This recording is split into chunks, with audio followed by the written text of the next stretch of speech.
പുതിയതല്ലോ പഴയത് കളഞ്ഞാല് പൊട്ടുന്നതിന് നമ്മൾ കയറ്റിയാൽ പോലെ നീ കളഞ്ഞിട്ട് കയറ്റില്ലോ കയറ്റേ കളിച്ചു നോക്കാം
ഓക്കെ, അപ്പൊ നമ്മൾ പറഞ്ഞത് അഡാപ്റ്റീവ് റെസ്പോൺസസ് എന്നാണല്ലേ പോയിന്റ് പറഞ്ഞത്. അപ്പൊ അഡാപ്റ്റീവ് റെസ്പോൺസസ് എന്ന് പറഞ്ഞാല് അഡ്ജസ്റ്റ് ചെയ്യാൻ വേണ്ടി പറ്റുന്നത്, അതായത് ചേഞ്ചസ് നമ്മൾ ഓൾറെഡി നമ്മൾ പറഞ്ഞിട്ടുണ്ട്. ആ ഒരു നിങ്ങൾ ഫീച്ചേഴ്സ് പഠിച്ചാൽ നിങ്ങൾക്ക് ഇമ്പോർട്ടൻസ് വളരെ എളുപ്പത്തിൽ മനസ്സിലാവും. അഡാപ്റ്റീവ് റെസ്പോൺസസ് എന്ന് പറഞ്ഞാല് എൻവയോൺമെന്റിൽ ഉണ്ടാവുന്ന റെസ്പോൺസിനനുസരിച്ചിട്ട്, റെസ്പോൺസ് എന്ന് പറഞ്ഞാൽ പോസിറ്റീവ് ഉണ്ടാവുക നെഗറ്റീവ് ഉണ്ടാവുക. അപ്പൊ അതിന് കണക്കായിട്ട് എന്താണ് പ്ലാൻസിൽ നമ്മൾക്ക് അഡ്ജസ്റ്റ് ചെയ്യാൻ വേണ്ടി പറ്റണം. അപ്പൊ പ്ലാൻസ് എന്ന് പറയുന്നത് പ്ലാന് ചേഞ്ച് വരുത്താൻ വേണ്ടി പറ്റുന്നതായിരിക്കണം. അതാണ് അഡാപ്റ്റീവ് റെസ്പോൺസസിൽ വരുന്നത്. ദെൻ ആന്റിസിപ്പേറ്റീവ് ആക്ഷൻ, അത് പ്രത്യേകിച്ച് പറയേണ്ട ആവശ്യമുണ്ട്. ഞാൻ ഇതിന്റെ മീനിങ് ഞാനായിട്ട് എക്സ്പ്ലെയിൻ ചെയ്യുന്നില്ല. നമ്മൾ ഓൾറെഡി പ്ലാനിങ് എന്ന് പറയുന്ന പ്ലാനിങ് എന്ന് പറയുന്ന ടേമിന്റെ മീനിങ്ങും കാര്യങ്ങളൊക്കെ നോക്കി നിങ്ങൾ പറയാം. ആന്റിസിപ്പേറ്റീവ് ആക്ഷൻ എന്ന് പറഞ്ഞാൽ എന്തായിരിക്കും ആന്റിസിപ്പേറ്റീവ് ആക്ഷന്റെ മീനിങ് വരുന്നത്? ആന്റിസിപ്പേറ്റീവ് എന്താണ്? What is the meaning of anticipative?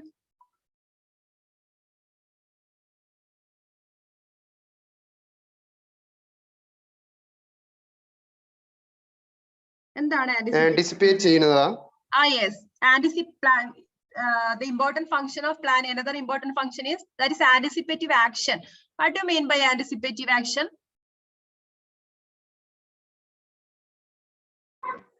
അതാണ് പറയണ്ടേ ആന്റിസിപ്പേറ്റീവ് ആക്ഷൻ എന്താണ്? പ്രതിരോധിക്കലാണോ? ആന്റിസിപ്പേഷൻ എന്ന് പറഞ്ഞാൽ എന്താ? ആന്റിസിപ്പേഷൻ മുൻകൂട്ടിയിട്ട് അല്ലെ? നമ്മൾ ഓൾറെഡി പറഞ്ഞത് തന്നെ അല്ലെ, planning is A forward looking. Planning means estimating the future അല്ലെ? നമ്മൾ മുൻകൂട്ടിയിട്ട് പ്രെഡിക്റ്റ് ചെയ്യണം. Anticipate crisis. പ്ലാനിംഗ് എന്ന് പറഞ്ഞാൽ ആന്റിസിപ്പേറ്റീവ് ആക്ഷൻ ആണ്. മുൻകൂട്ടിയിട്ട് പ്രെഡിക്റ്റ് ചെയ്യേണ്ടതാണ്. ഫ്യൂച്ചറിൽ ഉണ്ടാവുന്ന ക്രൈസിസ് എന്തൊക്കെയാണ്? നമ്മൾ നേരത്തെ പറഞ്ഞതുപോലെ ഫ്യൂച്ചറിൽ ഉണ്ടാവുന്ന ഓപ്പർച്യൂണിറ്റീസ് എന്തൊക്കെയാണ്? ഫ്യൂച്ചറിൽ ഉണ്ടാവുന്ന ത്രെഡ്സ് എന്തൊക്കെയാണ്? അതൊക്കെ നമ്മൾ പ്ലാനിലേക്കൂടെ മുൻകൂട്ടിയിട്ട് നമ്മൾ പ്രെഡിക്റ്റ് ചെയ്യണം. എന്നാലും മാത്രമേ ഒരു സക്സസ്ഫുൾ പ്ലാൻ ആയി മാറുന്നുള്ളൂ. അതാണ് പ്ലാനിങ്ങിൽ ആന്റിസിപ്പേറ്റീവ് ആക്ഷൻ എന്ന് പറയുന്നത്. അതുകൊണ്ടാണ് പ്ലാനിങ് റെഡ്യൂസസ് അൺസർട്ടനിറ്റി. പ്ലാനിങ് ഫ്യൂച്ചറിൽ എന്തെങ്കിലും അൺസർട്ടനിറ്റി വന്നാലും പ്ലാനിങ് കൊണ്ട് അത് ഫുള്ളായിട്ട് എലിമിനേറ്റ് ചെയ്യാന്നല്ല പറഞ്ഞത്. ഓക്കെ, റെഡ്യൂസ് ചെയ്യാൻ വേണ്ടി പറ്റുന്നുണ്ട്. അതിന്റെ ഇമ്പാക്ട്, അതിന്റെ ഇഫക്റ്റ് ഒരു പരിധി വരെ റെഡ്യൂസ് ചെയ്യാൻ വേണ്ടി പറ്റുന്നുണ്ട്. അതാണ് anticipative action. The next one, integration. Integration means planning require the coordination of all department. നമ്മൾ പറഞ്ഞു planning is an integrative process. Integrative process എന്ന് പറഞ്ഞാല് എല്ലാ ഡിപ്പാർട്ട്മെന്റും എന്താണ്, every department has to make their own plans എന്ന് പറഞ്ഞു. Then planning integrate the whole business. Then നിങ്ങൾ ആലോചിച്ച് നോക്കുക, purchase department prepare their own plan. Then marketing department has to make its own plan. എല്ലാ ഡിപ്പാർട്ട്മെന്റ് 5 ഡിപ്പാർട്ട്മെന്റ് ഉണ്ടെങ്കിൽ 5 ഡിപ്പാർട്ട്മെന്റും അവരുടേതായിട്ടുള്ള plan develop ചെയ്തിട്ടുണ്ട്. For what purpose every department has to make this type of individual plan? What is the ultimate objective? എന്താണ് ultimate objective? Purchase ഡിപ്പാർട്ട്മെന്റിന്റെ plan ഉണ്ട്, production ഡിപ്പാർട്ട്മെന്റിന് ആ ഡിപ്പാർട്ട്മെന്റിന്റേതായിട്ടുള്ള plan ഉണ്ട്, ഫ്യൂച്ചറിൽ എന്തൊക്കെ ചെയ്യണം എന്നുള്ളത് മുൻകൂട്ടിയിട്ട് പ്രെഡിക്റ്റ് ചെയ്ത് വെച്ചിട്ടുണ്ട്. മാർക്കറ്റിംഗ് ഡിപ്പാർട്ട്മെന്റിനുണ്ട്. അപ്പൊ ഇതെല്ലാം ഇന്റഗ്രേറ്റ് ചെയ്യണം, അതായത് ഇതെല്ലാം കമ്പൈൻ ചെയ്തിട്ട് what is the final objective, what is the common objective? ബിസിനസിന്റെ ഓർഗനൈസേഷൻ ഒബ്ജക്റ്റീവ് ഉണ്ട് അല്ലെ, ബിസിനസിന്റെ ഓർഗനൈസേഷൻ ഒബ്ജക്റ്റീവ് ഉണ്ട്. That is may be profit maximisation, wealth maximisation. Okay, ബിസിനസിന്റെ ഒബ്ജക്റ്റീവ്, ബിസിനസിന്റെ common objective, in order to achieve the common objective of business, different department has to prepare their own plan. Ultimately, this individual plan has to be integrated in order to achieve the organization objective. നമ്മുടെ ബിസിനസിന്റെ എല്ലാ department അവരവരതായിട്ടുള്ള plan എന്ന് പറഞ്ഞാല് അതല്ല, ആ plan അവിടെ ഉണ്ടാക്കുന്നത് കൊണ്ട് കഴിഞ്ഞില്ല. ആ ഇൻഡിവിജ്വൽ പ്ലാൻ ഉണ്ടാക്കുന്നത്, ഇപ്പൊ പ്രോഫിറ്റ് മാക്സിമൈസേഷൻ ആണ് ബിസിനസിന്റെ ഒബ്ജക്റ്റീവ് എങ്കിൽ അത് അച്ചീവ് ചെയ്യാൻ വേണ്ടിയിട്ട് ഉണ്ടാക്കുന്നത്. അതുകൊണ്ടാണ് planning integrate the plans made by each department. പല പ്ലാൻ ഉണ്ടാവും, ആ എല്ലാ പ്ലാനും കമ്പൈൻ ചെയ്ത് ഇന്റഗ്രേറ്റ് ചെയ്ത് കോമൺ ഓർഗനൈസേഷൻ ഒബ്ജക്റ്റീവ് അച്ചീവ് ചെയ്യാൻ വേണ്ടിയിട്ട് ഹെൽപ്പ് ചെയ്യുന്നുണ്ടെന്ന് പറഞ്ഞു. That is integration. അപ്പൊ ഇത്രയാണ് മെയിൻ ആയിട്ടും പ്ലാനിങ്ങിന്റെ ഇമ്പോർട്ടൻസിൽ വരുന്നത്. മെയിൻ പോയിന്റ്സ് മാത്രം നോക്കാം, പറഞ്ഞു കഴിഞ്ഞതാണ്. Provide direction, provide opportunity to analyze alternative course of action, reduces uncertainty, minimize impulsive and arbitrary decision. Impulsive എന്ന് പറഞ്ഞാൽ നിങ്ങൾക്ക് ആ പോയിന്റ് മനസ്സിലായോ? നിങ്ങൾക്ക് impulsive എന്ന് പറഞ്ഞാലേ മനസ്സിലായല്ലോ? impulsive and arbitrary decision എന്താന്നുള്ളത് ഓക്കെ ആണോ?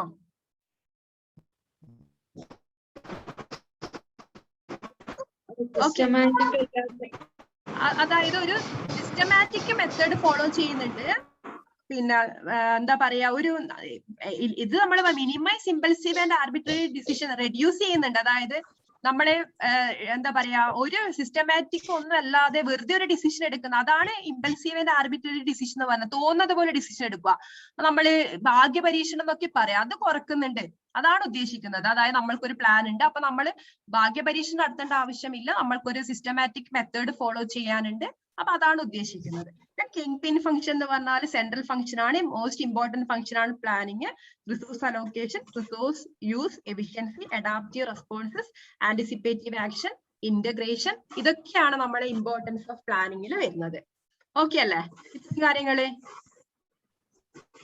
ഓക്കെ. Yes ma'am. ഓക്കെ. അപ്പൊ അടുത്തത് നോക്കാം. ഇതും വളരെ, ഞാൻ പറഞ്ഞു പ്ലാനിംഗ് എന്ന് പറയുന്ന മൊഡ്യൂളില്, പ്ലാനിംഗ് എന്ന് പറയുന്ന ടോപ്പിക്കില് എവറി പോയിന്റ് ഈസ് ഇമ്പോർട്ടന്റ്. അതിലൊന്നും എന്താ പറയാ ലീസ്റ്റ് ഇമ്പോർട്ടന്റ് എന്ന് പറയാനില്ല. ദെൻ ലിമിറ്റേഷൻ ഓഫ് പ്ലാനിങ് നമുക്ക് നോക്കാം, എന്തൊക്കെയാണ് ഡിസഡ്വാൻറ്റേജസ് ഓഫ് പ്ലാനിങ് എന്നുള്ളത്. Then we know in the character itself, we know planning is based on certain assumptions. These assumptions are known as, the assumption of planning are known as dash. എന്താ അതിന്റെ പേര്? Planning premises അല്ലെ, planning premises ആണ്. അപ്പൊ ഞാൻ ആ point എടുക്കുമ്പോഴേ പറഞ്ഞിട്ടുണ്ട്, that may be one of the limitation of planning. That is first limitation, planning based on certain assumption. അതായത് plans are made on the basis of certain assumption. This assumption we know that is known as planning premises. If the assumptions are wrong, എന്തായിരിക്കും? Planning also will be wrong. നമ്മൾ പറഞ്ഞു planning ഉണ്ടാക്കുന്നത് past data അല്ലെങ്കിൽ present information അല്ലെങ്കിൽ എക്സ്പേർട്ടിനോട് ചോദിക്കും അല്ലെ. Plan ഉണ്ടാക്കുന്നതിന് മുന്നേ ask opinion from certain expert. അതൊക്കെ വെച്ചിട്ടാണ് നമ്മൾ പ്ലാൻ ഉണ്ടാക്കുന്നത്. അതാണ് പ്ലാനിങ് പ്രിമൈസസ്. അപ്പൊ പ്ലാനിങ് പ്രിമൈസസ് റോങ് ആണെങ്കിലോ, ഇപ്പൊ നമ്മൾ ഒരാളോട് ചോദിച്ചു, അയാള് എന്താ പറയാ, അയാള് ഇന്റൻഷ്യലി റോങ് ആയിട്ടുള്ള ഇൻഫർമേഷൻ തന്നു. അപ്പൊ അതിന്റെ ബേസിൽ കമ്പനി പ്ലാൻ ഉണ്ടാക്കി. അപ്പൊ ആ ഒരു ഇൻഫർമേഷൻ റോങ് അല്ലേ, അപ്പൊ ആ കമ്പനി ഉണ്ടാക്കുന്ന പ്ലാനും എന്താണ്, റോങ് ആയിട്ട് വരാനുള്ള ചാൻസ് ഉണ്ട്. അപ്പൊ അതാണ് planning is based on certain assumption. അല്ലെങ്കിൽ നമ്മൾക്ക് ഇങ്ങനെ പറയാം, നമുക്കറിയാം പ്ലാനിങ് എന്ന് പറഞ്ഞാല് ഒരു ആന്റിസിപ്പേഷൻ ആണ് അല്ലെ, നമ്മള് ഫ്യൂച്ചർ പ്രെഡിക്റ്റ് ചെയ്യുന്നതാണ് പ്ലാനിങ്. അപ്പൊ നിങ്ങൾ ആലോചിച്ച് നോക്കൂ, നോ വൺ കാൺ പ്രെഡിക്റ്റ് ഫ്യൂച്ചർ പ്രിസൈസ്ലി. ആർക്കും എന്താണ് ഫ്യൂച്ചർ ഒരാൾക്ക് പോലും നമ്മളെ നെക്സ്റ്റ് ഡേ നാളെ എന്താന്നുള്ള കാര്യം ആർക്കും പ്രെഡിക്റ്റ് ചെയ്യാൻ വേണ്ടി പറ്റൂല. പിന്നെ നമ്മള് കമ്പനി ബിസിനസിന്റെ കേസിൽ നമ്മളെക്കാളും കൂടുതൽ ഒരു നോർമൽ ഹ്യൂമന്റെ ലൈഫിനെക്കാളും കൂടുതൽ അൺസർട്ടനിറ്റി എഫക്ട് ചെയ്യുക ബിസിനസിനെയാണല്ലേ. ബിസിനസ് കുറെ ഇൻവെസ്റ്റ്മെന്റ് ഒക്കെ ഇറക്കിയിട്ടാണ് ബിസിനസ് സ്റ്റാർട്ട് ചെയ്യുന്നത്. അപ്പൊ in order to reduce the uncertainty, future uncertainty, company develop their own plan. അപ്പൊ പ്ലാന് ഡെവലപ്പ് ചെയ്താൽ അൺസർട്ടനിറ്റി ഒരു പരിധി വരെ കുറക്കാൻ വേണ്ടി പറ്റുന്നു എന്ന് പറയുന്നു. അപ്പൊ അതാണ് ലിമിറ്റേഷൻ ഒരു പോയിന്റ്. ഫ്യൂച്ചർ ഫോർകാസ്റ്റ് ചെയ്യാൻ വേണ്ടി പറ്റില്ല, ഫ്യൂച്ചർ ചേഞ്ചിങ് ആണ്. പിന്നെ പ്ലാനിങ് സർട്ടൻ എസംഷന്റെ ബേസിലാണ്. എസംഷൻ റോങ് ആണെങ്കിൽ പ്ലാനിങ് റോങ് ആയിരിക്കും. അതാണ് ഒരു ലിമിറ്റേഷനിൽ വരുന്നത്. ഇൻകംപ്ലീറ്റ് ഇൻഫർമേഷൻ നമ്മൾ പറഞ്ഞു planning is based on certain information എന്ന് പറഞ്ഞു. If the information received are incomplete അല്ലെ, ഇൻഫർമേഷൻ കിട്ടിയിട്ടുണ്ട്, പക്ഷെ ആ കിട്ടിയ ഇൻഫർമേഷൻ കംപ്ലീറ്റ് അല്ല, ഫുൾ ഇൻഫർമേഷൻ കിട്ടിയിട്ടില്ല. പകുതി ഇൻഫർമേഷന്റെ ബേസിൽ നമ്മൾ പ്ലാൻ ഉണ്ടാക്കുന്നത്. അപ്പൊ എന്തായിരിക്കും ആ പ്ലാന് കറക്റ്റ് ആയിരിക്കുമോ? യെസ്. അതേപോലെ എന്താണ് എന്താ പറഞ്ഞത്?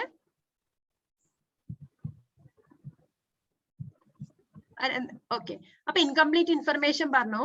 നിങ്ങൾ പഠിച്ചിട്ടുണ്ടാവും, നിങ്ങൾക്ക് ഒരു ടേം അല്ലെ, delayed informations R denied information. നിങ്ങൾ കേട്ടിട്ടുണ്ടോ? Delayed informations R denied information. അതായത് ഒരു ഇൻഫർമേഷൻ ഇന്ന് കിട്ടേണ്ട, ഇന്ന് രാവിലെ 10 മണിക്ക് കിട്ടേണ്ട ഒരു ഇൻഫർമേഷൻ 1 മണിക്ക് കിട്ടിയതിനെ കൊണ്ട്, as in the case of ബിസിനസിന്റെ കേസിൽ ഇമ്പോർട്ടന്റ് ആയിട്ടുള്ള ഡിസിഷൻ എടുക്കേണ്ടത് ബിഫോർ 10 o'clock മുന്നേ എടുക്കണം, 10 മണിക്ക് മുന്നേ എടുക്കണം. പക്ഷെ ആ ഇൻഫർമേഷൻ, അതിനാവശ്യമുള്ള ഇൻഫർമേഷൻ കിട്ടുന്നത് 12 o'clock. അപ്പൊ ആ ഡിലേ ആയിട്ട് കിട്ടിയ ഇൻഫർമേഷനെ കൊണ്ട് ബിസിനസിന് യാതൊരു ഉപകാരവും ഇല്ല. അതേപോലെ നമ്മൾ പ്ലാനിന്റെ കേസിൽ plans are made on the base of certain information. If the received informations are incomplete we can't make plan. നമുക്ക് പ്ലാൻ ഉണ്ടാക്കാൻ വേണ്ടി പറ്റൂല. അപ്പൊ ഇൻകംപ്ലീറ്റ് ഇൻഫർമേഷൻ ആണെങ്കിൽ പ്ലാനിന്റെ കേസിൽ ഒരു ലിമിറ്റേഷൻ ഫീച്ചർ ആയിട്ട് നമുക്ക് പറയാൻ വേണ്ടി പറ്റും. Then lack of control.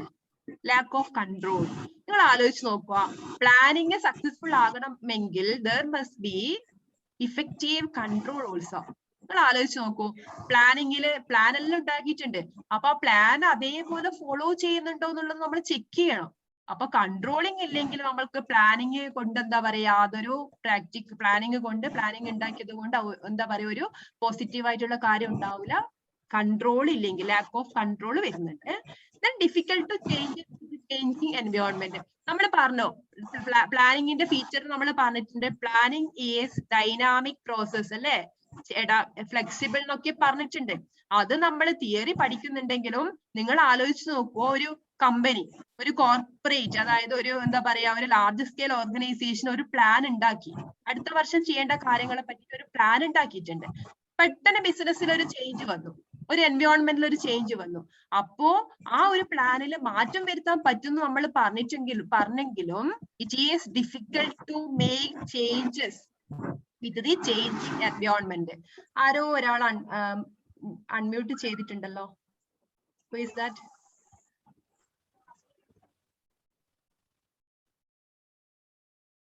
Okay. അപ്പൊ നമ്മൾ പറഞ്ഞത്, നമ്മള് എന്താ പറയാ, ക്യാരക്ടറിസ്റ്റിക്സിൽ പറഞ്ഞ ചില പോയിന്റ് തന്നെ we can see in limitation also. Then difficult to change with the changing environment. അപ്പൊ നമ്മളെ പ്ലാനിങ് ഫ്ലെക്സിബിൾ ആണെന്ന് പറഞ്ഞാലും most of the plans are rigid in nature. അങ്ങനെ അത്ര പെട്ടെന്നൊന്നും ചേഞ്ച് വരുത്താൻ വേണ്ടി പറ്റൂല. ഈവൻ ഗവൺമെന്റ് ഡിപ്പാർട്ട്മെന്റ് ഒരു പ്ലാൻ ഉണ്ടാക്കി, അപ്പൊ ഗവൺമെന്റ് ഡിപ്പാർട്ട്മെന്റിൽ നമ്മൾ ഓൾറെഡി കഴിഞ്ഞ ക്ലാസ്സിൽ നമ്മൾ പഠിച്ചിട്ടുണ്ട് ഡിഫറെന്റ് ഫോം ഓഫ് ഓർഗനൈസേഷൻ അല്ലെ. അതില് ഗവൺമെന്റ് ഡിപ്പാർട്ട്മെന്റ് ഒക്കെ പഠിക്കുന്നുണ്ട്, ഗവൺമെന്റ് ഡിപ്പാർട്ട്മെന്റ്, ഗവൺമെന്റ് കമ്പനി ഒക്കെ. അപ്പൊ ഗവൺമെന്റ് ഡിപ്പാർട്ട്മെന്റ് പ്ലാൻ ഉണ്ടാക്കി, അപ്പൊ അത് ആ ഒരു പാർലമെന്റിൽ അംഗീകരിച്ചാലാണ് പ്ലാൻ നടപ്പാക്കാൻ വേണ്ടി പറ്റുക. അപ്പൊ ആ പ്ലാനിൽ ഒരു മാറ്റം വരുത്തണമെങ്കിൽ സ്പെഷ്യൽ പെർമിഷൻ വേണം, പാർലമെന്റിൽ അത് വീണ്ടും അംഗീകരിക്കണം. അപ്പൊ അത് it is difficult to change with the changing environment. നമ്മൾ ഫ്ലെക്സിബിലിറ്റി പറഞ്ഞെങ്കിലും ചേഞ്ച് വരുത്തുന്നത് കുറച്ച് എന്താ പറയാ, ഡിഫിക്കൽട്ട് ആയിട്ടുള്ള ടാസ്ക് ആണെന്ന് പറയാം. Then fluid process. Fluid process എന്ന് പറഞ്ഞാൽ എന്താ? ഫ്ലൂയിഡ് പ്രോസസ് എന്താണ്? ഫ്ലൂയിഡ് പ്രോസസ് എന്ന് പറഞ്ഞാല് അതായത് എന്താണ് പറയാൻ പറ്റുമോ? ഫ്ലൂയിഡ് പ്രോസസ് എന്ന് പറഞ്ഞാല്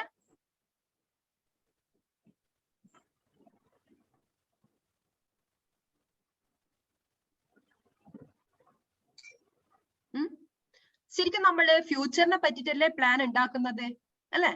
ഫ്യൂച്ചറിനെ പറ്റിയിട്ടാണ് പ്ലാൻ ഉണ്ടാക്കുന്നത്. ഇപ്പൊ ആ ഫ്യൂച്ചർ നമ്മൾ ഉണ്ടാക്കിയ പ്ലാനിൽ നമ്മൾ കുറെ കാര്യങ്ങൾ ആന്റിസിപ്പേറ്റ് നടത്തും. ഫ്യൂച്ചർ ഇന്നൊക്കെ വരാൻ അങ്ങനെയൊക്കെ ആകാന്നുള്ളത്. അതൊന്നും വന്നിട്ടില്ലെങ്കിൽ നമ്മളെ പ്ലാനിങ് എന്ന് പറയുന്നത് ഫ്ലൂയിഡ് പ്രോസസ്സ് പോലെ തന്നെ ആയിരിക്കും. അതായത് നമ്മൾ പ്ലാൻ ഉണ്ടാക്കിയത് ഫ്ലൂയിഡ് പ്രോസസ് എന്ന് പറഞ്ഞാൽ എന്താ, നമ്മള് മലയാളത്തിൽ നമ്മള് എന്താ പറയാ, വെള്ളത്തിൽ വരച്ച വരാന്നെല്ലാം പറയുന്നില്ല. അതായത് അതിനെ കൊണ്ട് യാതൊരു കാര്യം ഉണ്ടാവില്ല. അതായത് നമ്മള് പ്ലാൻ ഉണ്ടാക്കുന്നത് ഫ്യൂച്ചർ റിലേറ്റഡ് ആയിട്ടാണ്. ആ ഫ്യൂച്ചർ അതേപോലെ വന്നിട്ടില്ലെങ്കിൽ നമ്മളെ പ്ലാനിങ് എന്ന് പറയുന്നത് ഒരു ഫ്ലൂയിഡ് പ്രോസസ് ആയിരിക്കും. അതിനെ കൊണ്ട് യാതൊരു എന്താ പറയാ യൂസ്ഫുൾനെസ് ഉണ്ടാകില്ല. അതാണ് ഫ്ലൂയിഡ് പ്രോസസ്സിൽ വരുന്നത്. Delay in action. Delay in ആക്ഷനും പ്ലാനിങ്ങിന്റെ ഒരു ലിമിറ്റേഷൻ ആണ്. ഡിലേ ഇൻ ആക്ഷൻ എന്ന് പറഞ്ഞാൽ പ്ലാനും കാര്യങ്ങളൊക്കെ ഉണ്ടാക്കിയിട്ടുണ്ട്, പക്ഷെ അത് പെർഫോം ചെയ്യുന്നില്ല. നമ്മൾ ഓൾറെഡി പറയുന്നുണ്ട് planning is A pragmatic or action oriented എന്നുള്ളത്. അപ്പൊ പ്ലാനൊക്കെ ഉണ്ടാക്കിയിട്ടുണ്ട്, അപ്പൊ പ്ലാൻ അത് ഇംപ്ലിമെന്റ് ചെയ്യണം. അപ്പൊ ആ ഇംപ്ലിമെന്റ് ചെയ്യുന്നതിൽ ഡിലേ വന്നാല്, ലേറ്റ് ആയിട്ട് ഇംപ്ലിമെന്റ് ചെയ്യുന്നു അല്ലെ ഇംപ്ലിമെന്റ് ചെയ്യുന്നില്ല, അപ്പൊ അങ്ങനെയുള്ള കേസിൽ അതും ഒരു പ്ലാനിങ്ങിന്റെ ഡ്രോബാക്കിൽ വരാൻ ചാൻസ് ഉണ്ട്. ഇതൊക്കെ ഇത് പ്രൈവറ്റ് കമ്പനിയിലൊക്കെ ഇതൊക്കെ ഇല്ലാണ്ട് നമുക്ക് കാണാം. പക്ഷെങ്കിൽ പബ്ലിക് കമ്പനി, ഗവൺമെന്റ്, നമ്മൾ ഓൾറെഡി പഠിച്ച ഗവൺമെന്റ് ഡിപ്പാർട്ട്മെന്റ്, അവിടെയൊക്കെയാണ് ഈ ഡിലേ, ഈ പറയുന്ന മെജോറിറ്റി ഡ്രോബാക്കും നമ്മൾക്ക് കാണാൻ വേണ്ടി പറ്റുക. Then rigidity. നമ്മൾ ഓൾറെഡി ഞാൻ പറഞ്ഞിട്ടുണ്ട് നിങ്ങളോട്, ഫ്ലെക്സിബിലിറ്റി നമ്മൾ ഫീച്ചേഴ്സിൽ പറഞ്ഞാലും most of the plans are rigid in nature. We can't make more changes in already prepared plans. It is very difficult to make changes. അല്ലെ? റിജിഡിറ്റി ആണെന്ന് നമ്മൾ, അതാ നിങ്ങൾക്ക് ചിലപ്പോൾ കൺഫ്യൂഷൻ വരും, നമ്മൾ ഓൾറെഡി ഫ്ലെക്സിബിലിറ്റി പഠിച്ചില്ലേ എന്നുള്ളത്. അപ്പൊ ഇവിടെ നമ്മൾ റിജിഡിറ്റി, ലിമിറ്റേഷനിൽ റിജിഡിറ്റിയും പഠിക്കുന്നുണ്ട്. അപ്പൊ ഫീച്ചേഴ്സിൽ ഫ്ലെക്സിബിലിറ്റി പഠിച്ചെങ്കിലും ഫ്ലെക്സിബിൾ ചേഞ്ച് വരുത്താൻ വേണ്ടി പറ്റുന്ന പ്ലാൻ ഉണ്ട്. പക്ഷെങ്കിൽ അങ്ങനെ ചേഞ്ച് വരുത്തുന്നത് എളുപ്പമല്ല. അതിൽ സ്പെഷ്യൽ പെർമിഷനും കാര്യങ്ങളൊക്കെ വേണ്ടി വരും. അതുകൊണ്ടാണ് റിജിഡിറ്റി എന്ന് പറയുന്നത്. അപ്പൊ ഒരു എൻവയോൺമെന്റിൽ ഒരു നെഗറ്റീവ് ആയിട്ടുള്ള കണ്ടീഷൻ വന്നു, പ്ലാനിലെ മാറ്റം വരുത്തുന്നില്ല, പ്ലാന് അതേപോലെ തന്നെ ഫോളോ ചെയ്യുന്നു. അപ്പൊ അത് എന്താ പറയാ, ബിസിനസ്സിന് ആ പ്ലാന് കൊണ്ട് ബിസിനസ്സിന് യാതൊരു യൂസ്ഫുൾനെസ് ഉണ്ടാവില്ല. അതാണ് റിജിഡിറ്റി എന്ന് പറയുന്നത്. നമ്മൾ നേരത്തെ പറഞ്ഞ point, plans might remain on paper. നല്ല വൃത്തിയിൽ പ്ലാനൊക്കെ ഡ്രാഫ്റ്റ് ചെയ്ത് എന്താ പറയാ പ്രിന്റഡ് ആയിട്ട് ഒരു പ്ലാനും കാര്യങ്ങളൊക്കെ ഉണ്ട്. If that plan not implemented, അതായത് ആ പ്ലാന് നന്നായിട്ടുള്ള പ്ലാനൊക്കെ നടത്തിയിട്ടുണ്ട്, പക്ഷെങ്കില് ആ പ്ലാന് ഇപ്പോഴും എന്തിലാണ്, പേപ്പറിൽ തന്നെ, അതായത് അത് ഇംപ്ലിമെന്റ് ചെയ്തിട്ടില്ല. അങ്ങനെ നമുക്ക് കാണാൻ വേണ്ടി പറ്റും. ചില കമ്പനികളിലൊക്കെ അങ്ങനെയുള്ള പ്രോബ്ലം നമ്മൾക്ക് കാണാൻ വേണ്ടി പറ്റും. Then difficult to implement at unit level. അതായത് കോർപ്പറേറ്റ് ലെവലൊക്കെ ഈ പ്ലാന് വലിയ കമ്പനിയിലൊക്കെ ഈ പ്ലാനിങ് എന്ന് പറയുന്നത് ഇംപ്ലിമെന്റ് ചെയ്യുന്നതിന് വലിയ ബുദ്ധിമുട്ട് കാര്യങ്ങളൊന്നും ഇല്ല. പക്ഷെങ്കില് യൂണിറ്റ് ലെവൽ എന്ന് പറഞ്ഞാല് ചെറിയ ഡിപ്പാർട്ട്മെന്റ് ഉണ്ടാവുമല്ലോ, ചെറിയ ഇപ്പം പിന്നെന്താ പറയാ, problems are likely to arise when managers try to prepare more detailed plan in physical and financial terms at functional and unit level for the purpose of implementation. അപ്പൊ ഇതില് പ്രോബ്ലം വരുന്നത് എപ്പോഴാണെന്ന് വെച്ചാല്, ഫിനാൻസ് റിലേറ്റഡ് ആയിട്ടുള്ള plan, അതായത് fund related ആയിട്ടുള്ള plan ഒക്കെ prepare ചെയ്യുന്ന സമയത്ത് അത് ഇംപ്ലിമെന്റ് ചെയ്യൽ കുറച്ച് ബുദ്ധിമുട്ടായിരിക്കും. ഞാൻ എക്സാമ്പിൾ പറയാം. നിങ്ങൾക്ക് അറിയാം, ഓരോ ഇയറിലും നമ്മൾക്ക് എന്താണ്, റോ മെറ്റീരിയലിന്റെ കോസ്റ്റ് ആയാലും ലേബർ ചാർജസ് ആയാലും എല്ലാം കൂടി വരുന്നുണ്ട്. അപ്പൊ ഒരു എംപ്ലോയീസിന് കൊടുക്കേണ്ട റെമ്യൂണറേഷനൊക്കെ പറ്റിയിട്ട് മുൻകൂട്ടിയിട്ട് ഒരു ഫിനാൻഷ്യൽ ടേമിലുള്ള ഒരു പ്ലാൻ സെറ്റ് ചെയ്തു. അതായത് ഫണ്ടിന്റെ ഒരു പൈസയാണ് അതിൽ മെയിൻ ആയിട്ട് മെൻഷൻ ചെയ്യുന്നത്, ഫണ്ടാണ്. അപ്പൊ നമ്മൾക്ക് ഇപ്പം തന്നെ നമ്മളെ പെട്രോളിന്റെ പൈസയിൽ ഡേ ബൈ ഡേ കൂടുന്നുണ്ട് അല്ലെ. അപ്പൊ നമ്മൾക്ക് ആ ഒരു അങ്ങനെയുള്ള ഒരു പ്ലാന് യൂണിറ്റ് ലെവലിന് പറഞ്ഞാൽ പ്രൊഡക്ഷൻ ലെവലിൽ ഇംപ്ലിമെന്റ് ചെയ്യുമ്പോൾ ചില ബുദ്ധിമുട്ടുണ്ടാവും. എല്ലാ സ്ഥലത്തും അത് പോസിബിൾ ആകണം എന്നില്ല. അപ്പൊ ഇതൊക്കെയാണ് പ്ലാനിങ്ങിന്റെ ലിമിറ്റേഷനിൽ വരുന്നത്. പ്ലാനിങ്ങിന്റെ ലിമിറ്റേഷൻ ഫീച്ചേഴ്സ്, നമ്മള് ചില ഫീച്ചേഴ്സ് നമ്മള് ക്യാരക്ടറിസ്റ്റിക്സ് പറഞ്ഞത് തന്നെ നേരെ ഓപ്പോസിറ്റ് ആയിട്ട് വരുന്നു. Based on certain assumption, incomplete information, lack of control, difficult to change with the changing environment, then fluid process, delay in action, rigidity. അപ്പൊ നിങ്ങൾ നോക്കിയാൽ മതി, നേരത്തെ നമ്മൾ ഡൈനാമിക്സും ഫീച്ചേഴ്സിൽ വന്നിട്ടുണ്ട്. Here we can see rigidity as one of the limitation. Then plans might remain on paper, then difficult to implement at unit level. Unit level എന്ന് പറഞ്ഞാല് physical അല്ലെങ്കിൽ ഫിനാൻഷ്യൽ ഫങ്ഷണൽ ലെവലില്, അതായത് പ്രൊഡക്ഷൻ ലെവലിൽ അത് ഇംപ്ലിമെന്റ് ചെയ്യുമ്പോൾ, ഫിനാൻഷ്യൽ പ്ലാൻ ഒക്കെ implement ചെയ്യുമ്പോൾ ചില ബുദ്ധിമുട്ടുകൾ വരാനുള്ള ചാൻസ് ഉണ്ട്. അപ്പൊ ഇത്രയാണ് പ്ലാനിങ്ങിന്റെ ലിമിറ്റേഷൻ വരുന്നത്. ഓക്കെ അല്ലേ? ക്ലിയർ അല്ലേ? ഓക്കെ, പ്ലാനിങ്ങിന്റെ limitation. Okay, miss. Yes, Okay, miss. Yes. Okay, നമ്മൾ ഓൾറെഡി പറഞ്ഞു, നമ്മള് പ്ലാനിങ് തുടങ്ങുമ്പോൾ തന്നെ നമ്മൾ പറഞ്ഞിട്ടുണ്ട് planning is a systematic process. Planning involve certain steps അല്ലെ? പ്ലാനിങ് നമ്മൾ തോന്നുന്നത് പോലെ എടുക്കുന്നതല്ല. പ്ലാനിങ്ങില് ചില പ്രൊസീജിയർ, ചില സ്റ്റെപ്സ് ഇൻവോൾവ് ചെയ്യുന്നുണ്ട്. then we can check what are the process of planning. അപ്പൊ ഈ ഒരു സ്റ്റെപ്പ് ഇതിന്റെ മാത്രല്ല, ഏതിന്റെ ആയാലും സ്റ്റെപ്പ് ചോദിച്ചാൽ, സ്റ്റെപ്പ് പ്രോസസ് എന്ന് പറയുന്നത് ചോദിക്കുമ്പോൾ you have to write the answer in that order itself. Okay, നിങ്ങൾക്ക് തോന്നുന്നത് പോലെ എഴുതാൻ വേണ്ടി പറ്റൂല. സ്റ്റെപ്പ് ചോദിച്ചാൽ ആ ഒരു പ്രൊസീജിയർ അങ്ങനെ തന്നെ എഴുതണം. അപ്പൊ നമുക്ക് നോക്കാം. let's check what are the steps involved in the process of planning. നമുക്ക് നോക്കാം എന്തൊക്കെ സ്റ്റെപ്പ് വരിക എന്നുള്ളത്. അപ്പൊ ഒന്നാമത്തെ സ്റ്റെപ്പിൽ വരുന്നത്, first steps involved in planning is planning to plan. അതാണ് ഒന്നാമത്തെ സ്റ്റെപ്പിൽ വരുന്നത്, പ്ലാനിങ് ടു പ്ലാൻ. അതായത് നമ്മൾ പ്ലാൻ ആണ് ഉണ്ടാക്കാൻ വേണ്ടി പോകുന്നത്. then before making a plan we have to plan. അതായത് നമ്മൾ പ്ലാൻ ഉണ്ടാക്കാൻ വേണ്ടി പോകുന്നത് we have to plan how to make a plan, good plan. നിങ്ങൾക്ക് കൺഫ്യൂഷൻ വേണ്ട, നമ്മൾ പ്ലാൻ ഉണ്ടാക്കാൻ വേണ്ടി പോകുന്നു. അപ്പൊ ആ ഉണ്ടാക്കാൻ വേണ്ടി പോകുന്ന പ്ലാനിനെ പറ്റിട്ട് നമ്മളൊരു പ്ലാൻ ചെയ്യണം. ഇപ്പൊ ഞാനൊരു എക്സാമ്പിൾ പറഞ്ഞത്, ഇപ്പൊ നിങ്ങൾ ഒരു ഹൗസ് കൺസ്ട്രക്ട് ചെയ്യാൻ വേണ്ടി പോകുന്നല്ലേ? അപ്പൊ ഹൗസിന്റെ നിങ്ങൾ ആലോചിച്ച് നോക്കുക, ആദ്യം നമ്മൾ ഹൗസിന്റെ പ്ലാൻ ഉണ്ടാക്കും അല്ലെ? അതിന്റെ സ്ട്രക്ചർ നമ്മൾ പേപ്പറിൽ ആ ഹൗസിന്റെ പ്ലാൻ ഉണ്ടാക്കുന്നു. അപ്പൊ എങ്ങനെയാ ആ പ്ലാൻ ഉണ്ടാക്കുക? എങ്ങനെയാ ഉണ്ടാക്കുന്ന പ്ലാന്? നിങ്ങൾ ആലോചിച്ച് നോക്ക്. അത് എഞ്ചിനീയർ നിങ്ങൾക്ക് ഒരു എന്താ പറയാ, ഒരു സ്ട്രക്ചർ നിങ്ങൾക്ക് വരച്ചു തരുവാണ് ചെയ്യുന്നത്, ആണോ? പറയൂ. നിങ്ങളിപ്പം വീടെടുക്കുന്നേ, ഹൗസ് ഉണ്ടാക്കുന്ന, അപ്പൊ ഹൗസ് ഉണ്ടാക്കുമ്പോൾ ആദ്യം നമുക്ക് പ്ലാൻ ഉണ്ടാവും അല്ലെ? വീടിന്റെ പ്ലാന് നമ്മൾ പേപ്പറിൽ നമുക്ക് വരച്ചു കിട്ടും. അപ്പൊ എങ്ങനെയാണ് അതാണ് പ്ലാന്. ആ പേപ്പറിലുള്ള സംഭവമാണ് പ്ലാന്. നമ്മൾ ഇവിടെ പഠിക്കുന്നത് ഫീച്ചേഴ്സിൽ first one planning to plan എന്നാ പഠിക്കുന്നത്, പ്ലാനിങ് ടു പ്ലാൻ. അപ്പൊ ആ പ്ലാൻ ഉണ്ടാക്കാൻ വേണ്ടിയിട്ട് വി ഹാവ് ടു പ്ലാൻ. വേണ്ടേ? നമ്മളത് പ്ലാൻ ചെയ്യണ്ടേ? വേണ്ടേ? മനസ്സിലായോ പറഞ്ഞത്? ക്ലിയർ ആണോ? Clear ആണ്. അതായത് ഇപ്പൊ ഇത്ര ഞാനിപ്പോ ഒരു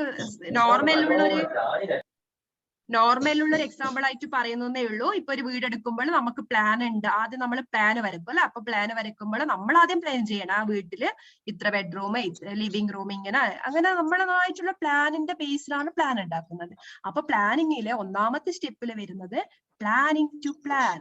Before making a plan, management has to make their own plan in order to develop plan. അതായത് ഇപ്പോ ഞാനൊരു എക്സാമ്പിൾ പറഞ്ഞുതരാം. ഇപ്പം ഹ്യൂമൻ റിസോഴ്സ് ഡിപ്പാർട്ട്മെന്റിന് ഒരു പ്ലാൻ, ഒരു 1 ഇയറിലേക്കുള്ള ഫ്യൂച്ചർ പ്ലാൻ അവര് ഡെവലപ്പ് ചെയ്യുമ്പോൾ ആ പ്ലാൻ ഉണ്ടാക്കുന്നതിന് വേണ്ടിയിട്ട് അവര് കാര്യങ്ങൾ പ്ലാൻ ചെയ്യണം. ഓക്കെ, പിന്നെ അത് നടപ്പാക്കാൻ വേണ്ടിയിട്ട് എംപ്ലോയീസിന് ട്രെയിനിങ് കൊടുക്കണോ?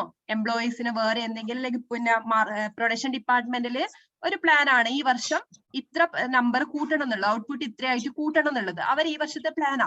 അപ്പൊ അത് കൂട്ടണമെങ്കിൽ ചിലപ്പോൾ നിലവിലുള്ള എംപ്ലോയീസിനെ വെച്ച് ആവണമെന്നില്ല, നിലവിലുള്ള മെഷീനറി വെച്ച് ആകണമെന്നില്ല. അപ്പൊ അവരതിൽ ഇംപ്രൂവ് ചെയ്യണോ എന്നുള്ള കാര്യങ്ങൾ മുൻകൂട്ടി തീരുമാനിക്കണം.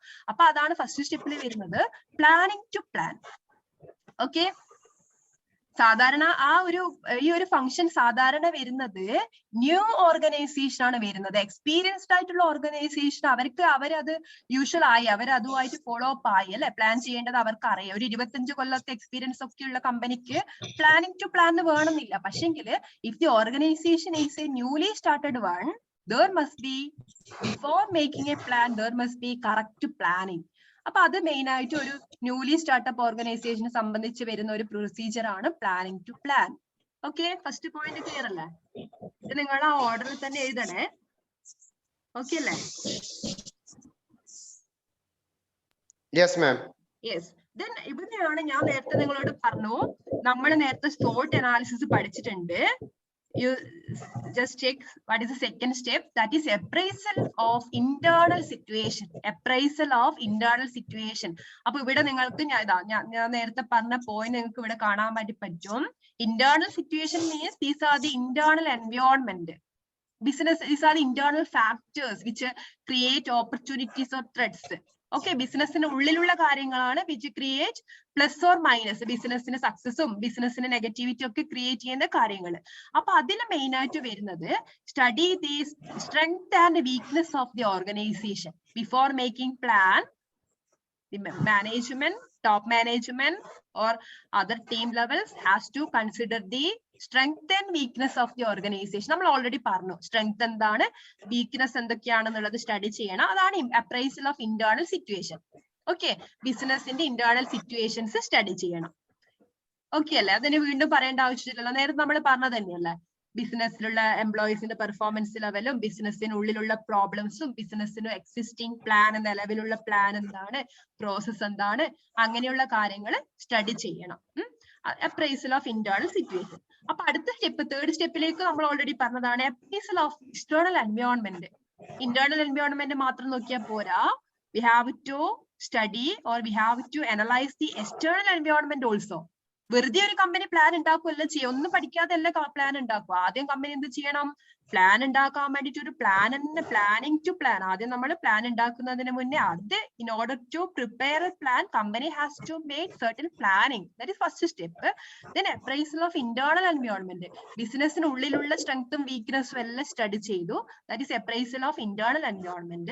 Then appraisal of external environment. Internal environment മാത്രം നോക്കിയാൽ പോരാ, ബിസിനസിന് ഉള്ളിലുള്ള കാര്യങ്ങൾ എഫക്ട് ചെയ്യുന്നുണ്ട്, പുറത്തുള്ള കാര്യങ്ങൾ എഫക്ട് ചെയ്യുന്നുണ്ട്.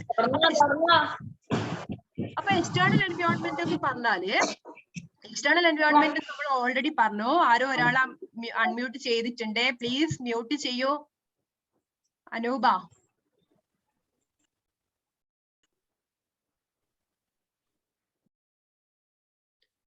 ഓക്കെ, ആരും മ്യൂട്ട് ചെയ്യല്ലേ.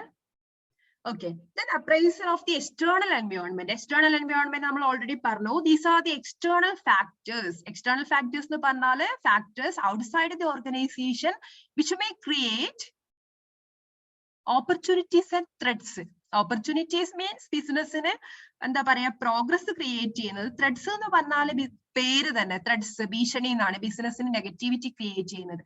അപ്പൊ നമ്മൾക്കറിയാം, ഇപ്പൊ ഞാനൊരു എക്സാമ്പിൾ പറയാം. ഇപ്പൊ നമ്മള് സാധാരണ നമ്മളെ കേരളത്തിൽ അല്ലെ കുറെ കാലമായിട്ട് നമ്മൾ 5 years പൊളിറ്റിക്കൽ പാർട്ടി മാറി മാറി വരുന്നതാണ് കണ്ടത് അല്ലെ. പക്ഷെ ഈ വർഷം അതിലൊരു ചേഞ്ച് വന്നല്ലേ. കഴിഞ്ഞ വർഷം ഉണ്ടായ അതേ പൊളിറ്റിക്കൽ പാർട്ടിയാണ് ഈ വർഷം വന്നത്. അപ്പൊ അതൊരു പൊളിറ്റിക്കൽ സിറ്റുവേഷനാ, നമ്മളെ കൺട്രീന്റെ പൊളിറ്റിക്കൽ സിറ്റുവേഷൻ. ചിലപ്പോ ആ ഒരു പൊളിറ്റിക്കൽ പാർട്ടിയിലുള്ള ചേഞ്ച് ചില ബിസിനസിനെ പോസിറ്റീവായിട്ട് എഫക്ട് ചെയ്യും, ചില ബിസിനസിനെ നെഗറ്റീവായിട്ട് എഫക്ട് ചെയ്യും. അപ്പൊ അത് നിങ്ങൾ ആലോചിച്ച് നോക്കും, ഒരു ബിസിനസ്സിലുള്ള മാനേജർ വിചാരിച്ചാലൊന്നും പൊളിറ്റിക്കൽ പാർട്ടിന്റെ കാര്യങ്ങളൊന്നും കൺട്രോൾ ചെയ്യാൻ വേണ്ടി പറ്റത്തില്ല. അപ്പൊ അൺകൺട്രോളബിൾ എൻവയോൺമെന്റ് ആണ് എക്സ്റ്റേണൽ എൻവയോൺമെന്റ്. അപ്പോ before making A plan, management has to study or management has to appraise or analyze the external environment. ബിസിനസിന് പുറത്തുള്ള കാര്യങ്ങൾ, അതായത് social environment, technological, economic environment, എൻവയോൺമെന്റിൽ ഉണ്ടാവുന്ന ചേഞ്ചസ്, അതൊക്കെ സ്റ്റഡി ചെയ്യണം. അപ്പൊ പ്ലാനിന്റെ മൂന്നാമത്തെ സ്റ്റെപ്പ് ബൈ സ്റ്റെപ്പ് ആയിട്ട് തന്നെ ഓർമ്മിക്കുക. First step planning to plan. Second step appraisal of the internal environment. After that appraisal of external environment. Then next, let's see what is the next process. Fourth point, that is definition of key areas and issues for planning. Definition of key area. Definition of key area എന്ന് പറഞ്ഞാല് key factor identify ചെയ്യണം. Key factor, അതായത് എല്ലാ ബിസിനസ്സിലും ഒരു key factor ഉണ്ടാവും. Key factor എന്ന് പറഞ്ഞാൽ important ആയിട്ടുള്ള ഫാക്ടർ ആണ്. Without these factor business can't continue. അതാണ് ആ ഒരു ഫാക്ടർ എന്തെങ്കിലും ഒരു പ്രോബ്ലം വന്നാൽ ബിസിനസ് റൺ ചെയ്യാൻ പറ്റൂല. അപ്പൊ അങ്ങനെയുള്ള ഒരു ലിമിറ്റിംഗ് ഫാക്ടർ എന്ന് പറയും. Limiting factor. ഞാനൊരു എക്സാമ്പിൾ പറയാം. ഇപ്പൊ എംപ്ലോയീസിനെ മാത്രം വെച്ച് ഫങ്ഷൻ ചെയ്യുന്ന ഒരു കമ്പനി ആണെങ്കിൽ employees are considered as the key factor. Okay, അവിടെ എംപ്ലോയീസ് ആയിരിക്കും കീ ഫാക്ടർ ആയിട്ട് വരുന്നത്. അപ്പൊ നിങ്ങൾ നോക്കേണ്ടത് കീ ഫാക്ടർ, ലിമിറ്റിംഗ് ഫാക്ടർ എന്താന്നുള്ള കാര്യം മനസ്സിലാക്കണം. ലിമിറ്റിംഗ് ഫാക്ടർ എന്ന് വെച്ചാല് ബിസിനസ് ആ ഒരു ഫാക്ടർ ബിസിനസിന്റെ എന്താ പറയാ ഓപ്പർച്യൂണിറ്റീസോ ത്രെഡ്സോ അങ്ങനെയുള്ളതൊക്കെ ക്രിയേറ്റ് ചെയ്യുന്ന ഫാക്ടർ ആണ്. അതില്ലെങ്കിൽ ബിസിനസിനെ ഒന്നും റൺ ചെയ്യാൻ വേണ്ടി പറ്റില്ല. അപ്പൊ ആ ഒരു കീ ഫാക്ടർ, കീ ഏരിയ അല്ലെങ്കിൽ പ്ലാനിങ്ങിന്റെ ഇഷ്യൂ, പ്ലാൻ ചെയ്യുമ്പോൾ എന്തൊക്കെ പ്രോബ്ലംസ് ഉണ്ടാവും അങ്ങനെയുള്ള കാര്യങ്ങളൊക്കെ കണ്ടുപിടിക്കണം. അതാണ് definition of key area and issues for പ്ലാനിങ്ങിൽ വരുന്നത്. നമ്മൾ കണ്ടുപിടിച്ചല്ലേ, നമ്മളെ പ്ലാനിങ്ങില് നമ്മളെ ഇഷ്യൂസ് കാര്യങ്ങളൊക്കെ കണ്ടുപിടിച്ച് നമ്മളെ ലിമിറ്റിംഗ് ഫാക്ടർ കണ്ടു. അപ്പൊ നമ്മൾ എന്ത് ചെയ്യണം, ആ ഒരു ഇഷ്യൂ സോൾവ് ചെയ്യാൻ വേണ്ടിയിട്ട് നമ്മൾ എന്ത് ചെയ്യും? ഇപ്പൊ നമ്മളെ ബിസിനസിന്റെ പ്രോബ്ലം കണ്ടുപിടിച്ച്, ഇഷ്യൂ ഫോർ പ്ലാനിങ്, പ്ലാന് നടത്താനുള്ള ഇഷ്യൂ. അതായത് ഇപ്പം ബിസിനസ്സിൽ മാർക്കറ്റ് ഇല്ലാത്തതാണ് ഇഷ്യൂ, മാർക്കറ്റ് തീരെ ഇല്ല. ഓക്കെ, ആൾക്കാരൊന്നും വാങ്ങാൻ റെഡി ആകുന്നില്ല, അതാണ് പ്രോബ്ലം കണ്ടത്. അപ്പൊ നമ്മൾ എന്ത് ചെയ്തു? അടുത്ത സ്റ്റെപ്പിലേക്ക് പോയി, development of alternative plan for evaluation of choice. നമ്മൾ പ്രോബ്ലം കണ്ടുപിടിച്ചല്ലോ. In order to solve that problem the next step is to develop alternative plan. Choice develop ചെയ്യണം. ആ ഒരു പ്രോബ്ലം സോൾവ് ചെയ്യാൻ വേണ്ടിയിട്ട് എന്തൊക്കെ ഓൾട്ടർനേറ്റീവ് വേസ് ഉണ്ട് എന്നുള്ളത് കണ്ടുപിടിക്കണം. അതാണ് അടുത്ത സ്റ്റെപ്പിൽ വരുന്നത്. അപ്പൊ അഞ്ചാമത്തെ സ്റ്റെപ്പ് വരെയാണ് നമ്മൾ പറഞ്ഞത്. അഞ്ചാമത്തെ ഈ ഒരു സ്റ്റെപ്പ് മുഴുവനായിട്ട് നമുക്ക് നോക്കാം പോയിന്റ് ആയിട്ട്. Development of alternative plans. അടുത്തത് formulation of medium and short range plan. നമ്മൾ ഓൾറെഡി പറഞ്ഞിട്ടുണ്ട്, plans are made for a future definite period. So next step is formulation means development of medium range or short range plan. പിന്നെ നമ്മൾ plan ഉണ്ടാക്കി അല്ലെ. Medium range plan എന്ന് പറഞ്ഞാല്, short range plan എന്ന് പറഞ്ഞാൽ 1 ഇയറിലേക്ക്, മീഡിയം റേഞ്ച് പ്ലാൻ എന്ന് പറഞ്ഞാൽ എന്താണ്? മീഡിയം റേഞ്ച് പ്ലാൻ എന്ന് പറഞ്ഞാൽ എന്താ വരുക? മോർ ദാൻ 1 ഇയർ ആണ്. ബട്ട് അതിൽ വരുന്നത് 1 to 3 years വരെയുള്ള പ്ലാൻ ആണ് medium range plan. Long range plan ഉണ്ട്, 3 yearsൽ കൂടുതൽ 10 വർഷമൊക്കെ വരുന്ന, 5 വർഷം 10 വർഷമൊക്കെ വരുന്ന പ്ലാൻ ആണ് ലോങ് റേഞ്ച് പ്ലാന്. അപ്പൊ അടുത്ത പ്ലാനിങ്ങിന്റെ സ്റ്റെപ്പിൽ വരുന്നത് formulation of medium range and short range plan. Plan develop ചെയ്യാണ്. ഷോർട്ട് റേഞ്ചിലോ അല്ലെങ്കിൽ മീഡിയം റേഞ്ചിലോ പ്ലാന് ഡെവലപ്പ് ചെയ്തു. പ്ലാന് ഡെവലപ്പ് ചെയ്താൽ മാത്രം പോരാ. പ്ലാൻ ഡെവലപ്പ് ചെയ്താൽ അത് അല്ലെ, നമ്മൾ നേരത്തെ പറഞ്ഞു plan might be still on papers എന്ന് പറഞ്ഞു അല്ലെ. പ്ലാൻ ഉണ്ടാക്കിയാലും അത് പേപ്പറിൽ മാത്രമാകും. So we have to take further implementation of plans. we have to take measures to implement the developed plan. നമ്മൾ ഓൾറെഡി ഉണ്ടാക്കിയ പ്ലാന് ഇംപ്ലിമെന്റ് ചെയ്യാനുള്ള കാര്യങ്ങൾ ചെയ്യണം. അപ്പൊ ഇത്രയാണ് പ്ലാനിങ്ങിന്റെ പ്രോസസ്സിൽ വരുന്നത്. ഒന്നും കൂടി പ്ലാനിങ്ങിന്റെ പ്രോസസ്സ് നമുക്ക് നോക്കാം എന്തൊക്കെയാണ് വന്നേന്നുള്ളത്. ഓക്കെ, അപ്പൊ 2 hour 1:30 ആയല്ലേ. നമ്മള് 11:30 ക്ലാസ് സ്റ്റാർട്ട് ചെയ്തത്. അപ്പൊ ചിലപ്പോ ഇത് കട്ടാകാൻ ചാൻസ് ഉണ്ട്. അങ്ങനെയാണെങ്കിൽ നമ്മൾക്ക് ഇനി അടുത്ത സെഷൻ അടുത്ത ഡേയിൽ എടുക്കാം കേട്ടോ. നെക്സ്റ്റ് സൺഡേ ക്ലാസ് ഉണ്ടാവും. ഇൻ കേസ് കട്ടായാല് നമ്മൾക്ക് അടുത്ത സെഷനിൽ എടുക്കാം. ഓക്കെ, അപ്പൊ ഞാൻ ഒന്നും കൂടി നമ്മളെ ഓക്കെ അല്ലേ, വീണ്ടും ജോയിൻ ചെയ്യണ്ടല്ലോ. ഇന്ന് 2 മണിക്കൂർ ആയില്ലേ. അപ്പൊ അടുത്ത ആഴ്ചയിലുള്ള ക്ലാസ്സിൽ നമുക്ക് ബാക്കി എടുക്കാം. അപ്പൊ ഇന്ന് നമ്മൾ പറഞ്ഞത് ഏതായിരുന്നു? ലാസ്റ്റ് നമ്മൾ പറഞ്ഞത് പ്ലാനിങ്ങിന്റെ പ്രോസസ്സാ പറഞ്ഞത്. അപ്പൊ പ്ലാനിങ്ങിന്റെ പ്രോസസ്സില് പറഞ്ഞുതരാം, ഒറ്റ മിനിറ്റ്. ഞാനത് പ്ലാനിങ്ങിന്റെ പ്രോസസ്സിൽ വരുന്നത് ആദ്യത്തെ സ്റ്റെപ്പ് എന്താ പറഞ്ഞത്? പ്ലാൻ ടു പ്ലാൻ അല്ലെ, പ്ലാനിങ് ടു പ്ലാൻ അല്ലെ. ഫസ്റ്റത്തെ സ്റ്റെപ്പ് പ്ലാനിങ് ടു പ്ലാൻ. അത് ഓക്കെയാണെന്ന് കരുതുന്നു. Before developing a plan, management has to make plan. How to develop plan, അതായത് പ്ലാൻ ഉണ്ടാക്കുന്നതിന് മുന്നേ മാനേജ്മെന്റ് പ്ലാനിങ് നടത്തണം, എങ്ങനെയെല്ലാം ചെയ്യണം എന്നുള്ളത്. Appraisal of internal situation, internal environment study ചെയ്യണം. ഇന്റേണൽ എൻവയോൺമെന്റ് നമ്മൾ ഓൾറെഡി പറഞ്ഞു, സ്ട്രെങ്ത്തും വീക്ക്നെസ്സും എല്ലാം ഐഡന്റിഫൈ ചെയ്യണം. എക്സ്റ്റേണൽ എൻവയോൺമെന്റ് സ്റ്റഡി ചെയ്യണം. എക്സ്റ്റേണൽ എൻവയോൺമെന്റ് എന്ന് പറഞ്ഞാൽ നമുക്കറിയാം uncontrollable environment outside the company. ബിസിനസ്സിന് ഒരിക്കലും മാനേജർക്കൊന്നും കൺട്രോൾ ചെയ്യാൻ വേണ്ടി പറ്റൂല. പക്ഷെ ആ ഒരു എൻവയോൺമെന്റിൽ ചേഞ്ച് ഉണ്ടെങ്കിൽ ബിസിനസ്സിന് എഫക്ട് ചെയ്യുകയും ചെയ്യും. അപ്പൊ അതാണ് എക്സ്റ്റേണൽ എൻവയോൺമെന്റ്. അപ്പൊ അതില് ഇക്കണോമിക്, സോഷ്യൽ. ഇപ്പൊ നമ്മളെ ഇക്കണോമിക് എൻവയോൺമെന്റ് എന്ന് പറഞ്ഞാല് നമ്മുടെ കൺട്രിയില് GDP, GNP, ഇൻട്രസ്റ്റ് റേറ്റ് അതിലെല്ലാം മാറ്റം വരുമ്പോൾ നമ്മുടെ ബിസിനസ്സിനെ എഫക്ട് ചെയ്യുന്നുണ്ട്. അതൊക്കെയാണ് ഇക്കണോമിക് എൻവയോൺമെന്റിൽ വരുന്നത്. സോഷ്യൽ എൻവയോൺമെന്റ് എന്ന് പറഞ്ഞാല് കൾച്ചർ അല്ലെ, സൊസൈറ്റിയുടെ കൾച്ചർ, ടേസ്റ്റ്, കസ്റ്റമേഴ്സിന്റെ ടേസ്റ്റ്, ഇൻട്രസ്റ്റ് അതെല്ലാം എഫക്ട് ചെയ്യുന്നുണ്ട്. അതൊന്നും നമ്മൾ വിചാരിച്ചാൽ ഇപ്പൊ പബ്ലിക്കിന്റെ ഇൻട്രസ്റ്റ് ടേസ്റ്റ് ഒന്നും മാറ്റം വരുത്താൻ വേണ്ടി പറ്റില്ല. നമ്മൾ എന്ന് പറഞ്ഞ ഒരു കമ്പനി. അപ്പൊ അങ്ങനെയുള്ള എൻവയോൺമെന്റ്, എക്സ്റ്റേണൽ എൻവയോൺമെന്റ് സ്റ്റഡി ചെയ്യണം. അടുത്ത 4th പോയിന്റില് definition of key area and issues for planning. അപ്പൊ നമ്മൾ അടുത്തത് കീ ഏരിയ ഐഡന്റിഫൈ ചെയ്യണം. കീ ഏരിയ എന്ന് പറഞ്ഞാൽ these are the limiting factor. These are the factor. Without these factor, business can't continue. ബിസിനസ്സിന് വർക്ക് ചെയ്യാൻ വേണ്ടി പറ്റൂല. അങ്ങനെയുള്ള കീ ഏരിയ, ഇമ്പോർട്ടന്റ് ഏരിയ ഉണ്ടാവും എല്ലാ ബിസിനസ്സിനും, അത് കണ്ടുപിടിക്കണം. പിന്നെ പ്ലാൻ ഇഷ്യൂസ്, ബിസിനസിന്റെ ഇഷ്യൂസ്. എന്തെങ്കിലും ബിസിനസ് ഫേസ് ചെയ്യുന്ന പ്രോബ്ലമോ കാര്യങ്ങളോ അങ്ങനെയുള്ളതൊക്കെ ഉണ്ടെങ്കിൽ അതൊക്കെ ഐഡന്റിഫൈ ചെയ്ത് വെക്കണം. ദെൻ നമ്മളിപ്പോ ഒരു പ്ലാൻ, നമ്മൾക്കിപ്പോ ഒരു ഒബ്ജക്റ്റീവ് ഉണ്ട് അല്ലെ, ഒരു ഒബ്ജക്റ്റീവ് ഉണ്ട്, അത് അച്ചീവ് ചെയ്യാനാണ് നമ്മൾ പ്ലാൻ ഉണ്ടാക്കുന്നത്. അപ്പൊ നമ്മൾ അടുത്തത് development of alternative plan. Alternative plan ഒരുപാട് ചോയ്സ് നമ്മൾ ഡെവലപ്പ് ചെയ്യണം. ചോയ്സ് ഡെവലപ്പ് ചെയ്ത് മാത്രം പോരാ, അത് ഇവാലുവേറ്റ് ചെയ്യണം. ചോയ്സ് ഇവാലുവേറ്റ് ചെയ്യണം. അതിൻ്റെ അകത്ത് നമ്മൾ ബെസ്റ്റ് ചോയ്സ് സെലക്ട് ചെയ്യേണ്ടി വരും. ദെൻ നമ്മളിപ്പം നല്ലൊരു ചോയ്സ് സെലക്ട് ചെയ്തെന്ന് വെച്ചാല് അതിന്റെ ബേസിൽ നമ്മൾ എന്ത് ചെയ്യും, ആ ഒരു ചോയ്സ് എടുത്തുകൊണ്ടാണ് നമ്മൾ എന്ത് ചെയ്യുന്നത്, മീഡിയം റേഞ്ച് പ്ലാനോ ഷോർട്ട് റേഞ്ച് പ്ലാനോ ഡെവലപ്പ് ചെയ്യും. ഷോർട്ട് റേഞ്ച് പ്ലാൻ എന്ന് പറഞ്ഞാല് 1 year ഡ്യൂറേഷൻ, 1 year അതിൽ കുറവ് duration. Plans having a duration of 1 year or less, that is known as short range plan. Then medium range plan means plans having duration of more than 1 year but up to 3 years. Okay, 1 വർഷം മുതൽ 3 വർഷം വരെ duration വരുന്നതാണ് medium range plan. Arrangement four implementation of plan. നമ്മൾ നേരത്തെ പറഞ്ഞു, വെറുതെ plan ചെയ്താൽ മാത്രം പോരാ. പ്ലാൻ നല്ല ഒരു വെൽ പ്ലാൻ ഉണ്ട്, നല്ലൊരു പ്ലാന് പേപ്പറിൽ എഴുതി വെച്ചിട്ടുണ്ട്, പക്ഷെ അത് ഇംപ്ലിമെന്റ് ചെയ്യുന്നില്ലെങ്കിൽ ആ ഉണ്ടാക്കിയ പ്ലാന് കൊണ്ട് യാതൊരു കാര്യമില്ല. ഏകദേശം മിക്കവാറും നമ്മളൊക്കെ കേസിൽ നമ്മളെല്ലാരും പ്ലാൻ ചെയ്യുന്നുണ്ട്. ഇപ്പൊ ഞാൻ പോലും ഓരോരോ കാര്യങ്ങൾ മുൻകൂട്ടി പ്ലാൻ ചെയ്യുന്നുണ്ട്, പേപ്പറിലൊക്കെ നോട്ട്ബുക്കിലോ ഡയറിയിലൊക്കെ എഴുതിയിട്ട് പ്ലാൻ ചെയ്യുന്നുണ്ട്, പക്ഷെ അത് ഇംപ്ലിമെന്റ് ചെയ്യേണ്ട കാര്യങ്ങളൊന്നും ചെയ്യുന്നില്ല. അപ്പൊ അത് പാടില്ല. Plans must be implemented. Okay, അപ്പൊ ഈ 7 സ്റ്റെപ്പ് ആണ് പ്ലാനിങ്ങിൽ വരുന്നത്, പ്ലാനിങ്ങിന്റെ സ്റ്റെപ്സ്. ഓക്കെ അല്ലേ, ക്ലിയർ അല്ലേ? Okay, ma'am. Yes, ma'am. Clear ആണ്. ഓക്കെ, അങ്ങനെയാണെങ്കിൽ we can take remaining topic in next class. Next Sunday ഉണ്ട്. അപ്പൊ ബാക്കി വരുന്ന ടോപ്പിക് നമുക്ക് ആ ക്ലാസ്സിൽ എടുക്കാം. Okay, then thank you all. Thank you. Thank you for your call. Thank you for your class, ma'am. Okay, welcome. Thank you.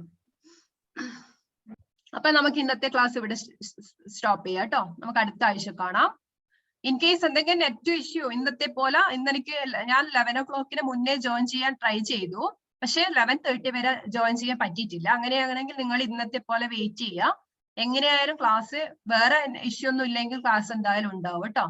Okay, നിങ്ങളെ ഗ്രൂപ്പിൽ ഞാൻ ഇല്ല, അതുകൊണ്ടാണ് പറയുന്നത്. ഞായറാഴ്ച അല്ലാണ്ട് വേറെ ദിവസം വരുവാ ക്ലാസ്? എല്ലാവർക്കും ലീവ് അല്ലേ, അന്നേരം എടുക്കുന്ന പ്രശ്നമില്ലല്ലോ. അത് മോളെ പിന്നെ അറേഞ്ച് ചെയ്യുന്നത് ഇഗ്നോ ആണ് അറേഞ്ച് ചെയ്യുന്നത്. അത് അവര് ഇടുന്നത് പോലെയാണ് സെന്ററിന്ന്. പിന്നെ ഞാൻ ഇപ്പൊ സെക്കൻഡ് ഇയർ ആണ്, അപ്പൊ ഇത് ഇപ്പൊ ഫസ്റ്റ് ഇയറിന്റെ പേപ്പർ ആയിട്ട് വരുവാ? ഇത് ഫസ്റ്റ് ഇയറിന്റെ പേപ്പറാ. അതെ, ഫസ്റ്റ് ഇയറിന്റെ പേപ്പർ ആണ്.